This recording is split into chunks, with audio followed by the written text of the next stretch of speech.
Hello everyone, welcome back to Rupam Vlog আৰু সকলোকে দুৰ্গা পূজাৰ শুভেচ্ছা থাকিল। আজি যেহেতু দুৰ্গা পূজা কাইলৈৰ পৰা আৰম্ভ হ'ব আৰু মই আজি আমাৰ ডিব্ৰুগড়ৰ সকলো পূজা মণ্ডপ আপোনালোকক দেখুৱাম, আপোনালোকে চাব পাৰিব যেহেতু কাইলৈৰ পৰা বহুতেই ভিৰ লাগিব আৰু সেই গতিকে ভালদৰে পূজা মণ্ডপবোৰ দেখাব নোৱাৰিম, সেই গতিকে আজিয়ে ওলাই গৈছোঁ পূজা মণ্ডপখিনি ধুনীয়াকৈ ভিডিঅ' কৰি আপোনালোকৰ ওচৰত দেখাওঁ বুলি। আৰু বলক এতিয়া লৈ যাওঁ আপোনালোকক ভিডিঅ'টো আগলৈ। এইফালে প্ৰথমতে আপোনালোকক দেখাইছোঁ পল্টন বজাৰৰ পাঁচ আলিটো ইমান ধুনীয়াকৈ সজাইছে, আপোনালোকে লাইটৰ ডেকোৰেশ্যন নিজেই দেখিবলৈ পাইছে। আৰু এইফালে পল্টন বজাৰৰ পূজাৰ মণ্ডপ ভাগ বিৰাটেই ধুনীয়াকৈ আজি এইবাৰ ইয়াতো বনাইছে, প্ৰত্যেক বছৰেই ধুনীয়া বনায় বাৰু আৰু এনেদৰে লাইটিং প্ৰত্যেক বছৰে ইয়াত থাকেই। আৰু আপোনালোকক এতিয়া মই পল্টন বজাৰৰ ভিতৰখননো কেনেদৰে সজাইছে আপোনালোকে দেখিবলৈ পাইছে। বজাৰখন ইমান ধুনীয়াকৈ লাইটিং কৰি গোটেই একদম বিৰাট দীঘলকৈ একদম শেষলৈকে লাইট লগাইছে, বিৰাটেই ধুনীয়া লাগিছে। যিহেতু মানে সোমাই আহিছোঁ যে বজাৰখনৰ ভিতৰলৈ ইমান ভাল লাগিছে আৰু ইমান লাইটিং, আৰু যিহেতু বজাৰত বহুত ভিৰ হৈ আছে যিহেতু পূজাৰ বতৰ আৰু মানুহটো বহুত ভৰ্তি হৈ আছে। বলক এতিয়া লৈ যাওঁ আগলৈ। আৰু এইফালে আহি গৈছোঁ মই এতিয়া ডিব্ৰুজান কালী মন্দিৰলৈ। ডিব্ৰুজান কালী মন্দিৰৰ পূজাৰ মণ্ডপ ভাগ বহুত ধুনীয়াকৈ এইবাৰ ডেকোৰেশ্যন কৰিছে আৰু প্ৰত্যেক বছৰেই ভাল কৰে বাৰু। এইবাৰৰ পূজা মণ্ডপটো বিৰাট ভাল লাগিছে, আপোনালোকক দেখুৱাম বাৰু, বলক লৈ যাওঁ ভিতৰলৈ। আৰু এয়া হৈছে ভিতৰৰ দৃশ্য, ইমান ধুনীয়াকৈ ডেকোৰেশ্যন কৰিছে মণ্ডপ ভাগি, ইমান ভাল লাগিছে। আৰু এইফালে আগফালে হাতী দুটা আছে আৰু ইমান ধুনীয়াকৈ মানে তেওঁলোকে ডেকোৰেশ্যন কৰিছে, বহুত বেছি ভাল লাগিছে। আপোনালোকে যিহেতু গম পাইছে আৰু যিহেতু মই এই মণ্ডপ ভাগৰ ফটো আজি কিছুদিনৰ পৰা ছ'চিয়েল মিডিয়াত দেখি আছিলোঁ আৰু বিৰাটেই সঁচাকৈ বহুত বেছি ভাল লাগিছে, আহিও ভাল লাগিছে। আপোনালোকে কিন্তু এই পূজা মণ্ডপ ভাগ নোচোৱাকৈ নাথাকিব, চাবলৈ নিশ্চয় আহিব। আৰু আপোনালোকক বলক এতিয়া মণ্ডপৰ ভিতৰলৈ লৈ যাওঁ আৰু ভিতৰৰ দৃশ্যও আপোনালোকক দেখুৱাম। আৰু ভিতৰটো বিৰাটেই ধুনীয়া ডেকোৰেশ্যন কৰিছে, অকল বাহিৰতেই নহয় ভিতৰখনো বিৰাট ধুনীয়া সজাইছে। আৰু এইফালেও আপোনালোকে ভিতৰৰ দৃশ্য দেখিবলৈ পাইছে। আৰু প্ৰথমতে আপোনালোকে দেৱীৰ দৰ্শন কৰি লওক সকলোৱে, ময়ো যিহেতু কৰিলোঁ আপোনালোকেও কৰিব। আৰু যিহেতু আমি কাইলৈৰ পৰা পূজা আৰম্ভ হ'বই আৰু সকলোৱে কাইলৈৰ পৰা পূজা সকলোৱে ফুৰিম, আপোনালোকে এই মণ্ডপ ভাগত আহিবলৈ নাপাহৰিব, ইয়াতো আহি চাই যাব, বিৰাটেই ধুনীয়াকৈ সজাইছে, যিহেতু ওচৰৰ পৰা চাবলৈ আৰু বেছি ধুনীয়া। আপোনালোকক মই আৰু এটা বস্তু দেখুৱাইছোঁ, ইয়াতে দেখিছে মাটিৰ কলহবিলাক দি পেলাই ডেকোৰেশ্যন কৰিছে, একদম ধুনীয়াকৈ মাটিৰ কলহখিনি কালাৰ কৰি লৈছে আৰু বহুতখিনি মাটিৰ কলহ ইয়াতে প্ৰয়োজন হৈছে। নিশ্চয় এইফালে আপোনালোকে দেখিবলৈ পাইছে কিমান গোটেই মণ্ডপটোতে মাটিৰ কলহ লগাইছে, সেইকাৰণে বহুত প্ৰয়োজন হৈছে আৰু বিৰাট ভাল লাগিলে চাই পেলাই। বলক এতিয়া ওলাই যাওঁ বাহিৰলৈ অন্য এখন মণ্ডপলৈ। আৰু এইফালে দাদা কেইজনমানকো লগ পালোঁ, তেওঁলোককো লগ কৰি ওলাই আহিছোঁ এতিয়া। আৰু মই এতিয়া আহি পাই গৈছোঁহি ডিব্ৰুগড় জতি নগৰ পূজা মণ্ডপলৈ। ইমান ধুনীয়া জতি নগৰতো সজাইছে আৰু ইয়াতে দেখিছে আপোনালোকে কিমান সৰু সৰু ডেকোৰেশ্যনবোৰ ইমান ধুনীয়াকৈ একদম পাৰফেক্ট বনাইছে, ইমান ধুনীয়া ডিজাইন কৰিছে, বহুত বেছি ভাল লাগিছে। ইয়াতে ঘোঁৰা আছে আৰু কিবা কিবি বহুত ধুনীয়াকৈ ডেকোৰেশ্যন কৰিছে, বহুত ভাল লাগিছে। আপোনালোকে যিহেতু এইবিলাক চাওক, ওচৰৰ পৰা অলপ দেখুৱাই দিছোঁ আৰু পূজাৰ মণ্ডপ ভাগি আপোনালোকে দেখিবলৈ পাইছে ইমানেই ধুনীয়া হৈছে। বলক এতিয়া লৈ যাওঁ অন্য এখন মণ্ডপলৈ আপোনালোকক আকৌ। আৰু এইফালে আহি পাই গৈছোঁ মই এতিয়া গেহেম বজাৰ জয়ন মন্দিৰত যোন ভাগ পূজাৰ মণ্ডপ আছে এই মণ্ডপ ভাগলৈ আহিছোঁ আৰু ইয়াতো বিৰাটেই ধুনীয়াকৈ সজাইছে। বলক আপোনালোকক লৈ যাওঁ এতিয়া ভিতৰলৈ।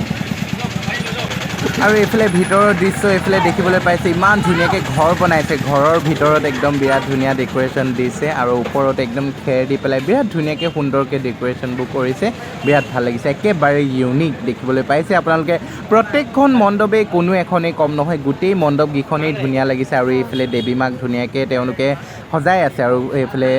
দেখিবলৈ পাইছে আপোনালোকে। আৰু ওপৰৰ ডেকোৰেশ্যনো চাওক বিৰাট ধুনীয়া। আৰু এইফালে বহুত কষ্ট কৰিবলগীয়া হৈছে, ইমানখিনি ডেকোৰেশ্যন যেতিয়া কৰে আৰু পাৰফেক্ট হ'বলৈ চাগে এইখিনি কিমান দিনৰ পৰা কৰি আছে নহয় জানো, বিৰাট ভাল লাগিছে। আকৌ আপোনালোকক অন্য এখন মণ্ডপলৈ লৈ যাওঁ বলক এতিয়া। আৰু এইফালে এই মণ্ডপ ভাগিৰ বাহিৰৰ দৃশ্য আপোনালোকক আকৌ এবাৰ পুনৰ দেখাই দিছোঁ, আপোনালোকে দেখিবলৈ পাইছেই কিমান ধুনীয়া সজাইছে। বলক এতিয়া লৈ যাওঁ আগলৈ আপোনালোকক অন্য এখন মণ্ডপলৈ। আৰু এতিয়া আহি পাই গৈছোঁহি মই গেহেম বজাৰ মিউনিচিপেলিটিত ইমান ধুনীয়াকৈ ডেকোৰেশ্যন কৰিছে, মানে কি ক'ম, oh' my god, just looking like a wow, মানে কি ক'ম, মানে কোনো এখন মণ্ডপৰ মানে কেনেকৈ যে বুজাম আপোনালোকক যে এইখন ভাল লগা নাই এইখন ভাল লাগিছে, কোনো এখনেই ক'বলৈ নাই, গোটেইখিনিয়ে ভাল লাগিছে। আৰু এইফালে দেখিছেনে একদম বাতি দি পেলাই বনাইছে, এইফালে পাতৰ বাতি থাকে যে আগতে খিচিৰি খোৱা যায় যে সেই বাতিবিলাক দি বনাইছে ভাবক কিমান ধুনীয়াকৈ ডেকোৰেশ্যন কৰিছে তেওঁলোকে বলক এতিয়া সোমাই যাওঁ মণ্ডপৰ ভিতৰলৈ আৰু ভিতৰৰ দৃশ্য আপোনালোকক দেখুৱাবলৈ এফালৰ পৰা দেখুৱাবলৈ পাইছোঁ আৰু ইমান ধুনীয়াকৈ সজাইছে মানে কিমান দিনৰ পৰা তেওঁলোকে কষ্ট কৰিছে আৰু সেই কষ্টৰ আজি যিহেতু কষ্টৰ ফল আপোনালোকে দেখিবলৈ পাইছে কিমান ধুনীয়াকৈ কষ্ট কৰি এটা ডেকোৰেশ্যন তেওঁলোকে পাৰফেক্ট কৰিছে যোনকেইজনে বনাইছে কিন্তু তেওঁলোকক মানে বাহ দিব লাগিব মানে আপোনালোকে দেখিবলৈ পাইছে আৰু বলক এতিয়া মণ্ডপৰ ভিতৰলৈ সোমাই যাওঁ ইমান ভাল লাগিছে নহয় আপোনালোকে কিন্তু সকলোখিনি মণ্ডপ যোনখিনি দেখুৱাইছোঁ প্ৰত্যেককেইখন মণ্ডপ চাবলৈ আহিব বিৰাট ভাল পাব আৰু ওচৰৰ পৰা আহিও বিৰাট ভাল পাব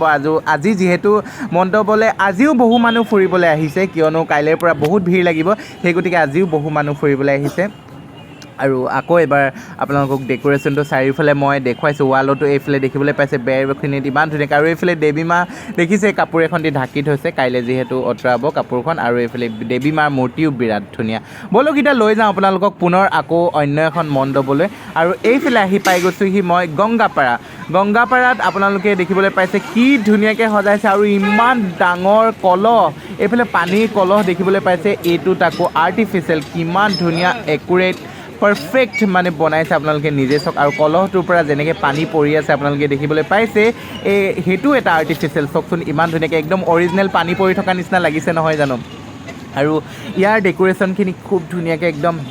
বাঁহেৰে বনাইছে বিৰাট ধুনীয়া লাগিছে এটা ডেকোৰেশ্যন বিৰাট ধুনীয়া দিছে আৰু বাঁহ দিছে লগতে এইফালে খাৰু লগাই দিছে বগা খাৰু ৰঙা খাৰু একদম ৰছীত ওলমাই বিৰাট ধুনীয়াকৈ কিন্তু ডেকোৰেশ্যন কৰিছে সকলো মণ্ডপে বহুত বেছি ভাল লাগিলে আপোনালোকে যিহেতু গম পালে আৰু আপোনালোকে দেখিও পালে আপোনালোকে এতিয়া কাইলৈৰ পৰা যিহেতু দেৰি নকৰিব অতি সোনকালে আহক আৰু ডিব্ৰুগড়ৰ পূজা চাওক আৰু বিৰাটেই ধুনীয়াকৈ আপোনালোকে ফটো চটো মাৰি পেলাই আপোনালোকে এনেকৈ ছ'চিয়েল মিডিয়াত আপলোড কৰক আৰু বলক এতিয়া লৈ যাওঁ আপোনালোকক আকৌ পুনৰ অন্য এখন মণ্ডপলৈ যিহেতু মই এই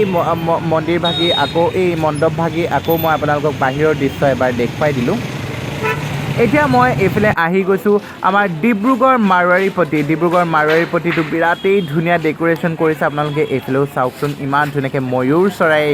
ময়ূৰ চৰাই দি পেলাই ডেকোৰেশ্যন কৰিছে ইমান ধুনীয়া ডেকোৰেশ্যন চাওকচোন প্ৰত্যেককেইখন মণ্ডপে আপোনালোকে যিহেতু দেখিছে এখনতকৈ এখন কোনোখনেই মানে দেখিবলৈ কম বেছি নহয় প্ৰত্যেককেইখন মণ্ডপেই বিৰাট ধুনীয়া হৈছে বলক লৈ যাওঁ এতিয়া মণ্ডপৰ ভিতৰলৈ আৰু বেৰত এইবিলাক ইমান ধুনীয়াকৈ ডেকোৰেশ্যন কৰিছে আপোনালোকে আৰু ইয়াতে এইফালে ইমান ধুনীয়াকৈ হাঁহ আছে আৰু লগতে ইমান ধুনীয়াকৈ বাঁহ দি পেলাই চাচি পেলাই এইবিলাক বনাইছে কিমান ধুনীয়াকৈ কৰি আছে আৰু এইফালে কাইলৈ যিহেতু দুৰ্গা মাৰ মূৰ্তি ঠিক কৰি আছে কাইলৈ ৰাতিপুৱাৰ পৰা লগন গতিকে লাগি যাব সেইকাৰণে তেওঁলোকে এইফালেও ঠিক ঠাক কৰি আছে আপোনালোকে আকৌ এবাৰ পুনৰ দেখুৱাই দিছোঁ মই চাৰিওফালে আৰু যিহেতু আপোনালোকেও চাওক কিমান ভাল লাগিছে আৰু আপোনালোকেও কাইলৈৰ পৰা আহি যাব সকলোৱে পূজাৰ মণ্ডপ চাবলৈ আৰু বলক এতিয়া লৈ যাওঁ আপোনালোকক আকৌ পুনৰ অন্য এখন মণ্ডপলৈ এইফালে আহি পাই গ'লোহি মই আমাৰ ডিব্ৰুগড় টাউনৰ ভিতৰত বজাৰৰ মাজত যোন ভাগ পূজাৰ মণ্ডপ ইয়াতে বনাইছে ইয়াতে প্ৰত্যেক বছৰে ইয়াতো বিৰাট ধুনীয়া বনায় আৰু আপোনালোকে চাওক ইয়াতে একদম সৰু ঘৰ বনাইছে তাতে ঘৰৰ ভিতৰত সৰু চৰাই তাতে আছে আৰু এইফালে কলহত খেৰ ভৰাই দিছে বিৰাট ধুনীয়াকৈ ডেকোৰেশ্যন কৰিছে মানে wow just looking like wow মানে আপোনালোকে নিজেই চাওক আৰু এইফালে ইমান ডাঙৰ কলহ আছে আৰু চৰাই চিৰিকটি চাৰিওফালে আছে ইমান ধুনীয়াকৈ তেওঁলোকে ডেকোৰেশ্যন কৰিছে আৰু এতিয়া আপোনালোকক যিহেতু মই আমাৰ বজাৰৰ মাজত আৰু এখন মণ্ডপ আছে সেই মণ্ডপ ভাগিলেও আপোনালোকক লৈ যাম বলক একেবাৰে সেইখনো দেখাইছোঁ আৰু এইফালে আহি গৈছোঁ ইয়াতো কিন্তু বিৰাট ধুনীয়াকৈ বনাইছে আৰু এইফালে চব দুৰ্গা মাৰ মূৰ্তিয়ে হয় আৰু এইফালে যিহেতু এইখিনি থাৰ্মকল দি পেলাই ইমান ধুনীয়াকৈ ডেকোৰেশ্যন কৰিছে চাওকচোন আপোনালোকে আৰু এইফালে ভিতৰত যিহেতু কাম লাগি আছে কাইলৈৰ বাবে ধমাধুম আজি বহুত সোনকালে যিহেতু ফিনিছ কৰিব লাগে সেইকাৰণে কামত লাগি আছে আৰু এইফালে মই পুনৰ আকৌ এবাৰ আপোনালোকক বাহিৰৰ পৰা দেখুৱাই দিছোঁ যিহেতু আপোনালোকক ডিব্ৰুগড়ৰ চাৰিওফালে দুৰ্গা পূজা আপোনালোকক দেখুৱালোঁ আৰু আপোনালোকে দেৰি নকৰিব কাইলৈৰ পৰা সকলো আহি যাওক পূজা চাবলৈ আৰু আজিলৈ ব্লগটো ইয়াতে সামৰি মাৰিছোঁ আৰু ভিডিঅ'টি চাই কেনেকুৱা পালে নিশ্চয় জনাব আজিলৈ বাই বাই সকলোৱে ভালে থাকক